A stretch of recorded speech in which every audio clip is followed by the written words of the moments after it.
একটা ছাগলের ফাল ছিল, ওই ছাগলগুলো গেছে জঙ্গলের মধ্যে ঘাস খাইতে।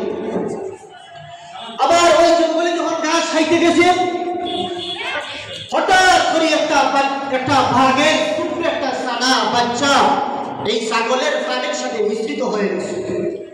ছাগল যখন জঙ্গলে যায় তখন বাঘের বাচ্চাটাও তার সাথে থাকে, আর বাঘের বাচ্চা যখন ছাগলগুলা যখন বাড়িতে ফিরে আসে, এই বাঘের বাচ্চাটাও তার সাথে ফিরে আসে। অর্থাৎ সে এখন এই বাঘের বাচ্চা সম্পূর্ণ ছাগলের আদর্শে আদর্শবান হয়ে গেছে, এবং ছাগলেও ঘাস খায়, বাঘের বাচ্চাও ঘাস খায়। ছাগলে যেভাবে মলমূত্র ত্যাগ করে, ছাগলে যেভাবে বড়ি লেদে, ওইভাবে এখন দেখা গেছে বাঘের বাচ্চারও বড়িগুলা একই সমান হয়ে গেছে। অর্থাৎ ভিন্ন ভিন্ন জাতি এক জাতি পরিণত হয়ে গেছে। বাঘ খাইবে চিড়িয়া তাজা মাংসগুলো চিড়িয়া খাইবে, অন্যান্য প্রাণীরা আক্রমণ করবে, ধরবে খাইবে। আর ছাগল শুধুমাত্র ঘাস খাইবে, পাতা খাইবে, গাছের পাতা খাইবে, মাঠের ঘাস খাইবে। এখন দেখা যায় ওই বাঘও এই ছাগলের মতো ঘাস খায়, মাঠের ঘাস খায় আর গাছের পাতা খায়। হঠাৎ করিয়া একটা জঙ্গলের ভাগ, বড় একটা ভাগ এই দৃশ্যটা দেখলো, আশ্চর্য হইল, আশ্চর্যান্বিত হইল। হঠাৎ করে আসছে এই ছাগলের বাচ্চার কাছে, আসিয়া করে বিষয়টা বুঝতে কঠিন হচ্ছে।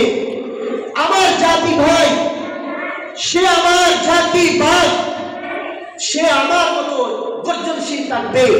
একটা বাঘের গর্জন দেওয়ার সাথে সাথে হাজার হাজার ছাগলগুলো পলাইতে বাধ্য হবে।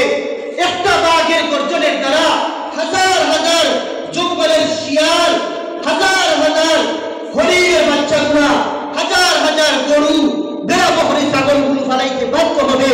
ওই জায়গার মধ্যে আমি বুঝলাম না, আমার জাতি ভাই ছাগলের সাথে মিশ্রিত হয়, একই সাথে চলাফেরা করে, একই সাথে মাঠে দৌড়ায়, একই সাথে বাড়ি যায়, আবার বাড়ির থেকে আসে, আবার মাঠের ঘাস খায়, গাছের পাতা খায়। এটা কেমন আদর্শ? তখন ওই বাঘ কলা কৌশলে তাকে বুঝাইতে হবে। এই বাঘ ওই বাচ্চার কাছে গেছে, যাওয়ার সাথে সাথে যখন ছাগলগুলোর সাথে ছিল, বাঘ যেমনি গর্জন দিছে, বাঘের গর্জনের দ্বারা সব ছাগলগুলো ফালিয়ে গেছে। শুধুমাত্র বাকি থাকলো ওই ছাগলের সাথে বাঘের বাচ্চা। এখন প্রশ্ন, ওই বাঘ কইল, কিরে বুঝি না, তুমি আমার জাতি ভাই, আমার এক গর্জনের দ্বারা শত শত ছাগলগুলো ফালিয়ে যেতে বাধ্য হইল, আর তুমি তাদের সাথে একই সাথে চলাফেরা করো, তাদের সাথে ঘাস খাও, গাছের পাতা খাও, উদ্দেশ্য কি বুঝি না। এখন এই বাঘের বাচ্চা ভাই, তুমি আমার কাছে ওয়াজ করিও না, আমার উদ্দেশ্য যেটা আমি বুঝি নিছি, আমার যারা দিন যার ওরা যাও, আমার গর্জন টর্জনের দরকার নাই। তখন কইল, কিরে আমার জাতি ভাই দুঃখা করে গেছে না, এরে আমি কলা কৌশলে বুঝাইতে পারবো। এটা দেখ, আমার একটা গর্জন, এমন গর্জন দিলাম যেই গর্জনের কারণে সব ছাগল ফলাইয়া গেল। তুই চাইয়া দেখ, আমার শরীরে দিচ্ছা, তোর শরীরে আর আমার শরীরে মিল বেশ কম নাই, কিন্তু তোর শরীরে আর ছাগলের শরীরে চেহারা ঘটনাকৃতিতে মিল নাই, বেশ কম আছে। তুই কিতা মাত্রস? এরপরেও এই বাঘের বাচ্চা হয় না, যাও আমার কাছে ওয়াজ করিও না, আমার দিন জেলা যাচ্ছে, ওরা যাও। হইল রে, এরে কলা কৌশলে বুঝাইতে হবে, তুই আমার কাছে আমার লগে আয়। তখন এই বাঘটা তার ছোট বাচ্চারে লগে নিয়ে গেছে, যাওয়ার মধ্যে ফানির মধ্যে নিয়ে গেছে, ফানির নিকটে। আয়নার দিকে যেইভাবে তাকাইলে নিজের চেহারা নিজের দিকে দেখা যায়, পরিষ্কার পানির দিকে তাকাইলে আবার ঠিক তদ্রুপ ভাবে নিজের চেহারাও দেখা যায়। এই বাঘটা বলল, দেখ ওই ফানির দিকে চা, তোর চেহারার দিকে চা। এখন ওই বাচ্চাটা পানির দিকে চাইছে, চেহারার দিকে চাইছে, দেখছে তো তার চেহারায় আর ছাগলের চেহারায় কি নাই, মিল নাই। হইল আচ্ছা, ওই বুঝছি, এখন কিতা হইল। তখন বড় বাঘ হইল এমন কথা হইল তুই এই সমস্ত ছাগলের সাথে চলস, খানু তোর বাহাদুরি আর খানু ছাগলের বাহাদুরি, খানু তোর গর্জন আর খানু ছাগলের গর্জন, এবং তুই দেখ তোর শরীরে আর আমার শরীরে মিল আছে কিনা, বলে হ্যাঁ আছে। বলে তুই দেখ আমার গর্জনের কারণে শত শত ছাগল পড়ে যাইতে বাধ্য হয়েছে কিনা, বলে হ্যাঁ যাইতে বাধ্য হয়েছে। বলে তুই দেখ আমার লাগান তোর কাছে তুই কি এখন গর্জন দে, দেখবে তোর গর্জনের দ্বারা তারা চাইতে পড়ে যাইতে কি হবে, বাধ্য হবে। তখন হইলে হ্যাঁ ঠিক আছে। ওই সময়ে ওই পাহাড় ছাগলের কাছে গেছে, এমন গর্জন দিছে সব ছাগলগুলো মুহূর্তের মধ্যে পৃথক পৃথক হয়ে নিজ নিজ ময়দানের দিকে দৌড়াচ্ছে।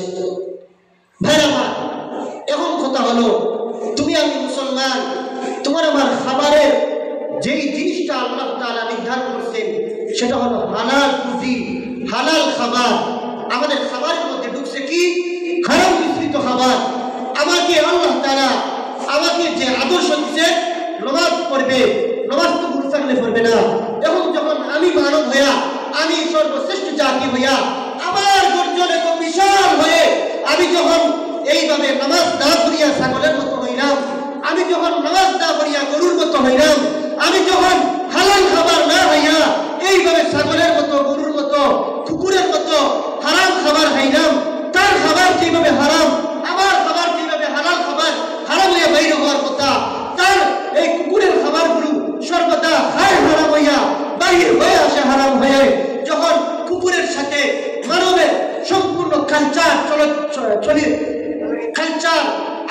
সম্পূর্ণ আখলাকগুলো যখন মিল হয়ে যায়, তখন একজন পশু আর মানুষ কি নয়, পার্থক্য নয়, অর্থাৎ সমান হয়ে যায়।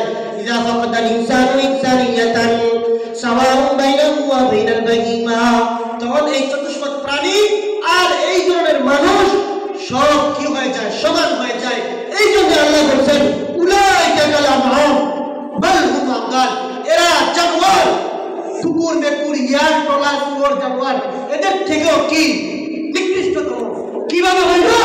একটা কুকুর তাকে আল্লাহ আদেশ করেন নাই সে নামাজ পড়বে, একটা কুকুর তাকে আল্লাহ আদেশ করেন নাই সে হালাল বুঝিয়া খাইবে, হারামটা কি বাঁচিয়া থাকবে, এটা আল্লাহ তাকে আদেশ করেন নাই। করছেন কাকে? মানুষকে।